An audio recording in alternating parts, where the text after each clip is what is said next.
Version 3.7 is the version that we have been waiting for so far. Maybe everyone's reasons are different, but for me personally, I'm looking forward to Cyrene's presence in Honkai Star Rail. Because in addition to having a beautiful face, she also has many advantages, one of which is a special buff for a character from Chrysos Heir. So, according to rumors that have been circulating at this time, in 3.7, there will be 6 character banners that we will encounter. The characters are Cyrene, Hyacine, Castorice, Phainon, Mydei, and also Cipher. Yep, you are right. We will have quite a lot of rerun banners in the next version.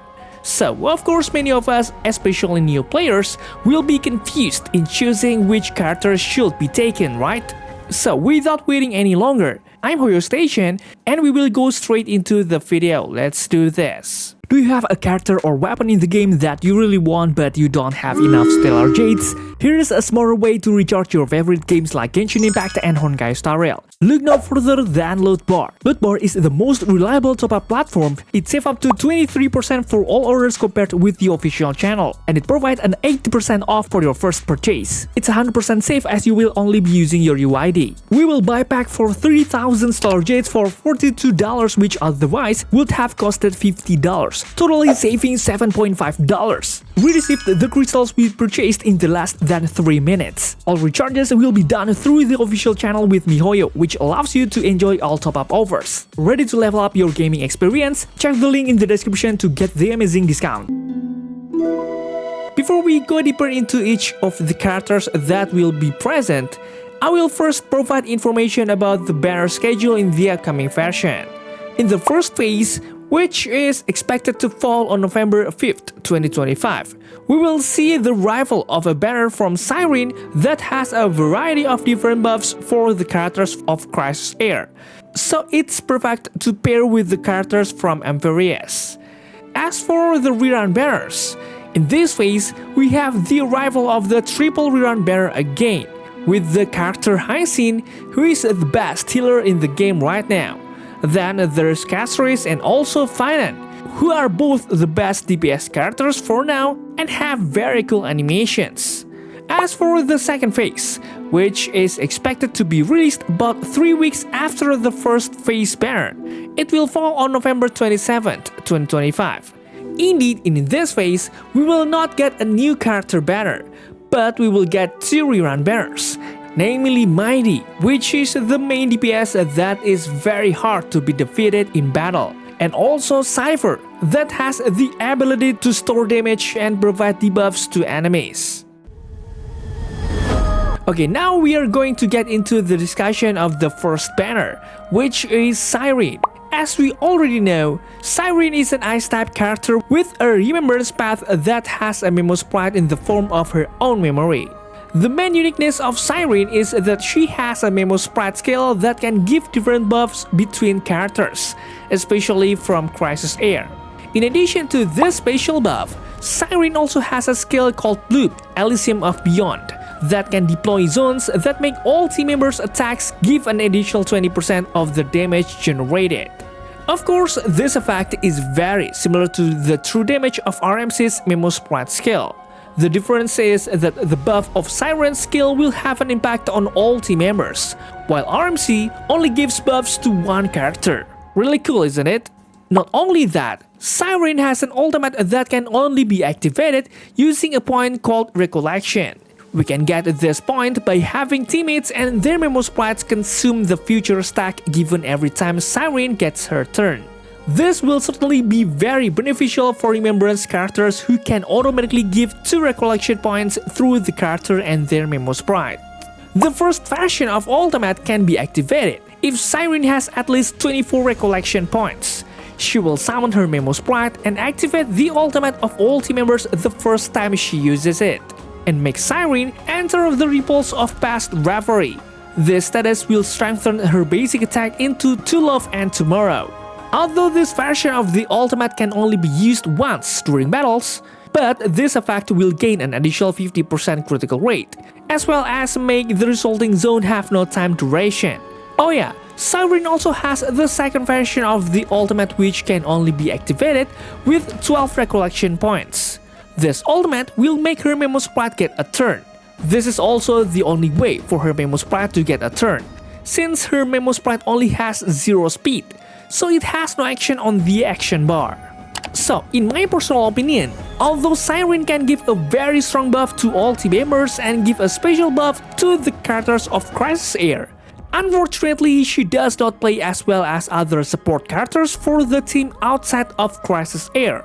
The value of this character will be very high if you do have some characters that have very good buffs, such as Phainon, Castorice, and also Evernight. I would highly recommend you to pick up this character if you currently have a various characters of Chrysos Heir. But if not, then in my opinion, this character is not mandatory to be taken. Moreover, the rumor is that in version 4, we will get a new meta or mechanic that will come. Next, we will move on to the next character, which is Hyacine. Since her release in version 3.3 ago, Hyacine has become the top tier healer in this game. This is because she can consistently heal from her skill and her ultimate. Hyacine has one unique ability, where she can increase her teammates' maximum HP through her ultimate called We Who Fly into Twilight. This ultimate will give after rain to the Hyacine for 3 turns. Interestingly, during this duration, all team members' maximum HP will increase by 3% plus 600 points. So teammates like Evernight, Castorice, and Tribi will benefit greatly from Hyacine's presence in the team. In addition to her excellent healing, Hyacine can also contribute quite high damage thanks to her Memo Sprite skill called Rain Clouds Time to Go. This skill will attack all enemies and the damage done depends on the amount of heal that Hyacine and Lil Ika have dealt during battle. That means, the more heal you deal, the higher the damage deal, so that makes this character have a pretty good damage contribution. According to the data I took from PrideWindow.gg, Hyacine has a very high usage rate of 49.21% in MOC, 49.86% in Pure Fiction, 56.3% in Apocalyptic Shadow, and 53.23% in the latest endgame content, Anomaly Arbitration. The numbers are almost similar to Castorice's, and this is very reasonable considering that the two are very suitable when paired with one team. This also signifies that Hyacine is still very strong to be a sustain on the current meta. Honestly, in my personal opinion, Hyacine in the current meta is one of the most crucial sustains for us to have, whether for old players or new players, because Hyacine can maintain one team's HP very well, thanks to her very consistent healing and the addition of the entire team's maximum HP. It makes teammates have more HP. The damage she deals is also not a joke, so she is suitable to be paired with various teams, apart from teams that only rely on HP scaling, such as the Herta for example. In the next section, we will discuss another Rerun character, Castorice. As we already know, Castorice herself is a DPS character who is still at the top of the meta for now, guys. This is natural, considering that her Memo Sprite, called Netherwing, can provide deadly AoE and bounce attacks for many enemies or elites as well as bosses. Castorice is a unique character in this game, because to run her kit optimally and call Netherwing consistently, we need teammates who have kits to reduce or increase their HP regularly. Some examples include Hyacine, Blade, and also Evernight. On the other hand, Netherwing has a skill that can deal damage in Unrea called Breath Scorches the Shadow. This skill can attack all enemies continuously as long as Netherwing's HP is sufficient. If there's not enough HP, Netherwing will automatically launch a final attack called Wings Sweep the Ruins. Interestingly, this attack is a bounce type attack, so this skill will be very effective for a small number of enemies. Another good side of Castorice is that when she is summoning Netherwing, it will create a territory that can reduce all types of resistance of all enemies by 20%, thus making the damage received by enemies even greater. However, the downside of this effect is that it will only activate as long as the territory or Netherwing is inside the battle. If we immediately use up the Netherwing's HP and trigger the finisher's attack, then the territory and buffs given will be immediately lost. According to the data I took from Pride.gg, Castorice still has a good performance with a usage rate of 45.54% in MOC, 51.84% in Pure Fiction, 70.76% in Apocalyptic Shadow, and 59.06% in the latest endgame, Anomaly Arbitration. Of course, with this data, Castorice itself is still the main choice of many players to complete all existing endgame content. In my opinion, this character is very worth taking, guys, especially if you have Evernight in version 3.6. Overall, Castorice is still a top tier DPS even with free-to-play teams, such as using Gallagher, Runmei, and RMC. The performance provided by Castorice itself is still quite satisfying and very strong when compared to DPS such as Phainon, which is also the top tier DPS in the current meta. Okay, now let's move on to the discussion of DPS characters who are no less powerful. Who else if not Phainon? Honestly, Phainon is once again a top tier DPS with Castorice. Phainon, who has a physical type with the Destruction Path, has an ultimate that can make him transform into hsrguide. Well, hsrguide himself has a very cool animations and attacks, especially when he launches an attack called Foundation Stardust Verdict, where he will drop meteors that attack in bounds to all enemies. This skill has a very high damage multiplier, which is 1170% at base and maximum at 2340%. Yep, the number can increase 2 times if you consume Force Scourge to perform this skill. Now, the Scourge itself is a special skill point that can be used by hsrguide to launch skills. Scourge can be obtained through the first version of Enhanced Skills or Enhanced Basic Attack, depending on the number of enemies in the field. According to data from Pride.gg, Phainon has a very high usage rate, namely 34.23% in MOC, 27.51% in Pure Fiction, 33.06% in the Apocalyptic Shadow, and 24.88% in Anomaly Arbitration. This figure is indeed lower when compared to Castorice, which can even reach 70% usage rate. But this doesn't mean that the Phainon has a bad kit.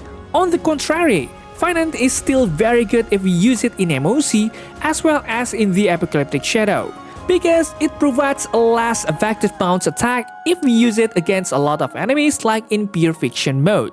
Of course, with this data, we can see that this character is also quite worth taking, as long as we have proper support for him.